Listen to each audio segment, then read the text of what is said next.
நம்ம இன்னைக்கு கிறிஸ்மஸ் ஸ்பெஷலாக ப்ளம் கேக் எப்படி பண்ணுறதுன்னு பார்க்க போகிறோம். இது செய்கிறதும் ரொம்ப ஈஸி, டேஸ்ட்டும் ரொம்ப ரொம்ப சூப்பராக இருக்கும். ஹாய் ஃப்ரெண்ட்ஸ், வணக்கம். என் பேர் Abhi. Welcome to Indian recipes Tamil. வீடியோக்குள்ளே போகிறதுக்கு முன்னாடி நம்ம சேனல் இந்தியன் ரெசிபீஸ் தமிழை சப்ஸ்கிரைப் பண்ணிக்கோங்க. கூடவே இருக்க பெல் சிம்பலையும் கிளிக் பண்ணிக்கோங்க.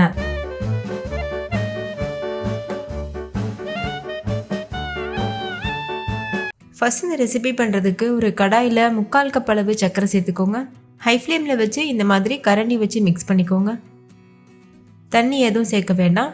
ஃபஸ்ட்டு சர்க்கரை நல்லா கரையணும், அதுக்கப்புறமா கலர் சேஞ்ச் ஆகணும், அது வரைக்கும் வேக வச்சுக்கோங்க. இப்போது சர்க்கரை நல்லா கரைய ஆரம்பிச்சிருக்கு. முழுமையாக கரைஞ்சிட்டு ஒரு தேன் கலர் வரணும், அது வரைக்கும் நம்ம இது போல் கலந்து விட்டுட்டே இருக்கணும். இப்போ சர்க்கரை முழுமையாக கரைஞ்சிடுச்சு. இன்னும் கொஞ்சம் கரையணும், அதே மாதிரி கலரும் சேஞ்ச் ஆகணும். இப்போ பாருங்கள், கலரும் நல்லா சேஞ்ச் ஆகிருக்கு. இது பெர்ஃபெக்டான கன்சிஸ்டன்சி. இந்த ஸ்டேஜில் ஸ்டவ் ஆஃப் பண்ணிவிட்டு 1/2 கப் அளவுக்கு சூடான தண்ணி சேர்த்துக்கோங்க. நார்மல் தண்ணி சேர்க்க வேண்டாம், நல்ல தண்ணி சூடாக இருக்கணும், அந்த மாதிரி பார்த்துட்டு சேர்த்துக்கோங்க. சேர்த்துட்டு நல்லா மிக்ஸ் பண்ணிடுங்க. தண்ணி சேர்த்ததுக்கப்புறமா மறுபடிக்கும் ஸ்டவ் ஆன் பண்ணிவிட்டு கலந்து விட்டுட்டே இருக்கணும். ஒரு 3 நிமிஷத்துக்கு நல்லா கொதிக்க வச்சுக்கோங்க. எதுக்காக கொதிக்க வைக்கிறோன்னா, சர்க்கரை நம்ம தண்ணி சேர்க்கும்போது கட்டியாயிரும், அது கரையிறதுக்காக தான் கொதிக்க வைக்கிறோம். இப்போ இந்தளவுக்கு சர்க்கரை நல்லா கரைஞ்சதுக்கப்புறமா இந்த தண்ணி இருக்குதுல்ல, இதில் பாதி அளவு தண்ணியை வேறு ஒரு பாத்திரத்துக்கு மாற்றி வச்சுருங்க. மீதி அளவு தண்ணி அப்படியே ஸ்டவ்வில் இருக்கட்டும். ஸ்டவ் லோ ஃப்ளேமில் வச்சுக்கோங்க. பாருங்கள், நான் வேறு ஒரு பாத்திரத்துக்கு மாற்றி வச்சுருக்கேன். இது ஒரு உரமாக இருக்கட்டும். இப்போ கொதிச்சிட்ருக்க இந்த தண்ணி கூட நம்ம ஆரஞ்சு ஜூஸ் சேர்க்கணும். ஃப்ரெஷ்ஷான ஆரஞ்சு ஜூஸ் 3/4 கப் அளவுக்கு சேர்த்துக்கோங்க. சேர்த்துட்டு இது கூடவே ஆரஞ்சு தோலை நான் துருவி சேர்க்குறேன். 1 டீஸ்பூன் அளவுக்கு சேர்த்துக்கோங்க. பாருங்கள், இந்த மாதிரி நம்ம கேரட் துருவி இருக்குல்ல, அதில் துருவிட்டு சேர்த்துக்கணும். இது சேர்க்கும்போது ஒரிஜினல் கேக்கோடைய ஃப்ளேவர் கிடைக்கும். சேர்த்துட்டு நல்லா மிக்ஸ் பண்ணிடுங்க. அடுத்து இதில் மிக்ஸ்டு ஃப்ரூட் ஜாம் நான் 2 டேபிள் ஸ்பூன் அளவுக்கு சேர்த்துக்கிறேன்.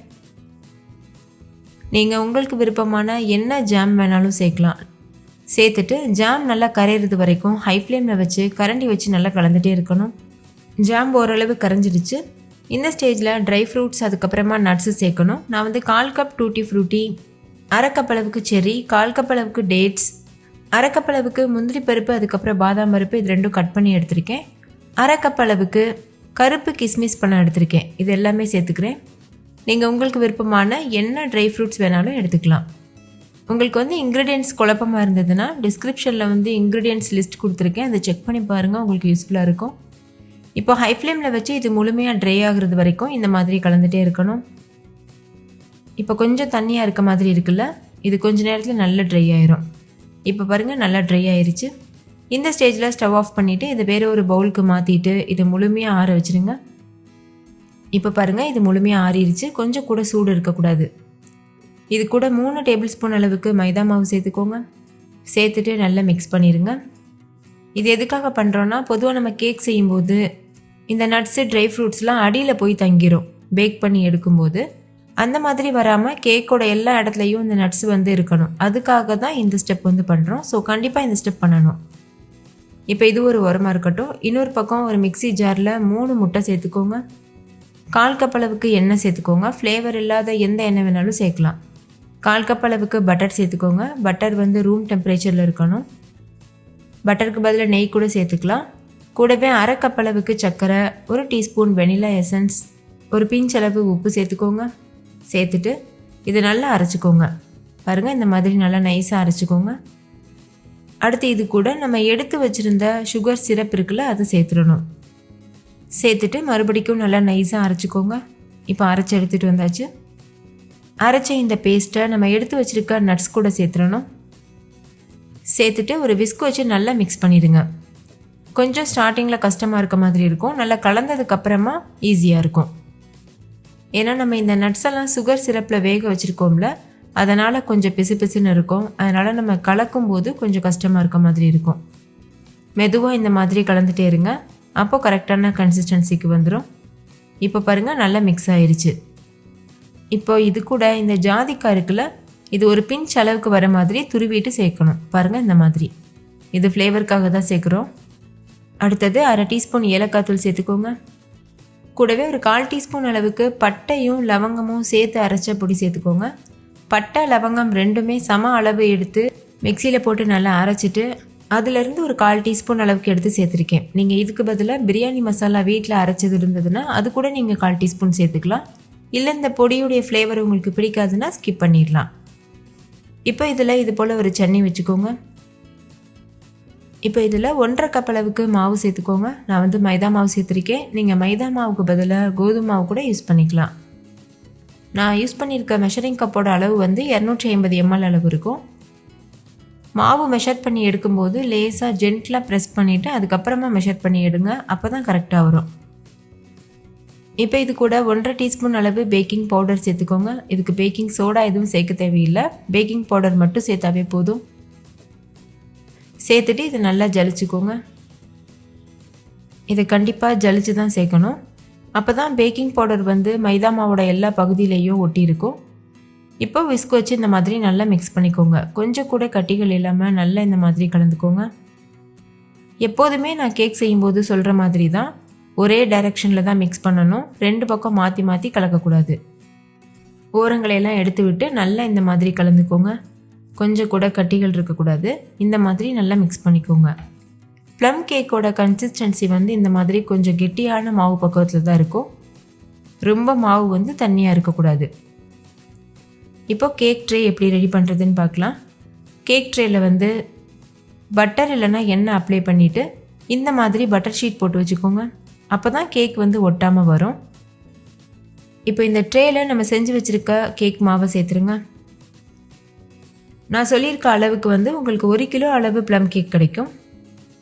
நான் இன்றைக்கி இந்த கேக் வந்து அவனில் தான் பேக் பண்ண போகிறேன். இது நம்ம குக்கரில் கடாயில் கூட செய்யலாம். ஏற்கனவே நான் வந்து ஓவன் இல்லாமல் எப்படி இந்த கேக் வந்து பேக் பண்ணுறதுன்னு ரெசிபி அப்லோட் பண்ணியிருக்கேன். அதோட லிங்க் வந்து டிஸ்கிரிப்ஷனில் இருக்க, வேணால் செக் பண்ணி பாருங்கள், உங்களுக்கு யூஸ்ஃபுல்லாக இருக்கும். இப்போ இந்த மாதிரி நல்லா டேப் பண்ணிக்கோங்க. அப்போ தான் உள்ளே வந்து ஏர் பபிள்ஸ் ஏதாவது இருந்ததுன்னா வெளியில் போகும். இப்போ மேலே அலங்காரத்துக்காக செரி, அதுக்கப்புறம் முந்திரி பருப்பு, கிஸ்மிஸ் பழம் இதெல்லாம் வச்சு நம்ம வந்து அரேஞ்ச் பண்ணிடலாம். இப்போ இந்த கேக்கை பேக் பண்ணுறதுக்கு 190 டிகிரி செல்சியஸில் ஒரு 10 நிமிஷத்துக்கு ஓவனை ப்ரீஹீட் பண்ணிக்கோங்க.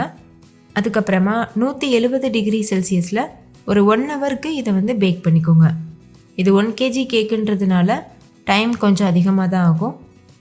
நீங்கள் செய்கிற கேக்கோட அளவை பொறுத்து, அதுக்கப்புறமா யூஸ் பண்ணியிருக்க டின்னோட அளவை பொறுத்து பேக்கிங் டைம் வந்து மாறுபடலாம். ஒரு 5-10 நிமிஷம் வந்து மாறுபடலாம். அதனால் இடையில நீங்கள் கேக்கு வெந்திருக்கான்னு செக் பண்ணி பார்த்துட்டு அதுக்கப்புறமா 5-10 நிமிஷம் அதிகமாகவோ குறைவாகவோ நீங்கள் வேக வச்சு எடுத்துக்கலாம். அவ்வளோதான், கேக் வந்து சூப்பராக பேக் ஆகிட்டு வந்திருக்கு. இந்த மாதிரி ஒரு டூத் பிக் இல்லைன்னா ஒரு குச்சி வந்து இன்சர்ட் பண்ணி பாருங்கள். மாவு கொஞ்சம் கூட ஒட்டாமல் வரணும். அப்படி வந்திருந்தால் கரெக்டாக பேக் ஆகிருக்குன்னு அர்த்தம். இப்போ இதை வெளியில் எடுத்துகிட்டு முழுமையாக ஆற வச்சுருங்க. அப்படியே டின்லேயே வச்சிடக்கூடாது. இந்த பட்டர் ஷீட்டு பிடிச்சி இந்த மாதிரி லேசாக நம்ம எடுத்தோம்னா வெளியில் வந்துடும். அதுக்கப்புறமா உடனே கட் பண்ணக்கூடாது. முழுமையாக ஆறட்டும். நல்லா ஆறினக்கப்புறமா நம்ம கட் பண்ணலாம். கட் பண்ணிவிட்டு ஒரு நாள் அப்படியே விட்டுருங்க. அதுக்கப்புறமா நம்ம சாப்பிடும்போது தான் அந்த கேக்கோட ரியல் டேஸ்ட் வந்து நம்ம வந்து பார்க்க முடியும். உடனே கூட சாப்பிட்லாம். ஆனால் ஒரு நாள் விட்டுட்டு சாப்பிடும்போது இந்த ப்ளம் கேக் வந்து ரொம்பவே டேஸ்டியாக இருக்கும். இந்த மாதிரி பட்டர் ஷீட்லாம் ரிமூவ் பண்ணிவிட்டு இது போல் வச்சு நல்லா ஆற வச்சுருங்க. இப்போ நல்லா ஆறி இருக்குது. கொஞ்சம் கூட சூடு இல்லை. நான் கட் பண்ணி காமிக்கிறேன் பாருங்கள். நான் ஏற்கனவே சொன்னது மாதிரி இது நல்ல சாஃப்டாக டேஸ்ட்டாக இருக்கும். நட்ஸ்லாம் அங்கங்கே இருக்குது பாருங்கள். ஒவ்வொரு பைட்லேயும் நம்மளுக்கு நட்ஸு, ட்ரை ஃப்ரூட்ஸ்லாம் வரும். அது வந்து ரொம்பவே டேஸ்டியாக இருக்கும். இப்போ இதை நம்மளுக்கு விருப்பமான ஷேப்க்கு கட் பண்ணிவிட்டு சர்வ் பண்ணிடலாம். அவ்வளோதான், ரொம்ப ரொம்ப ஈஸியான டேஸ்டியான ப்ளம் கேக் சூப்பராக தயாரிச்சு. கண்டிப்பாக நீங்களும் இந்த கிறிஸ்மஸ்க்கு இந்த கேக்கை ட்ரை பண்ணி பாருங்கள். நல்ல சாஃப்டாக ரொம்பவே டேஸ்டியாக இருக்கும். ஸோ மிஸ் பண்ணிடாமல் ட்ரை பண்ணி பாருங்கள். ஓகே ஃப்ரெண்ட்ஸ், இந்த வீடியோ உங்கள் எல்லாருக்கும் ரொம்ப பிடிச்சிருக்கும்னு நம்புகிறேன். பிடிச்சிருந்தா லைக் பண்ணுங்கள், உங்கள் ஃப்ரெண்ட்ஸ் கூட ஷேர் பண்ணுங்கள். நீங்களும் வீட்டில் செஞ்சு பார்த்துட்டு டேஸ்ட் எப்படி இருந்ததுன்னு கமெண்ட்டில் சொல்லுங்கள். Thank you, bye bye.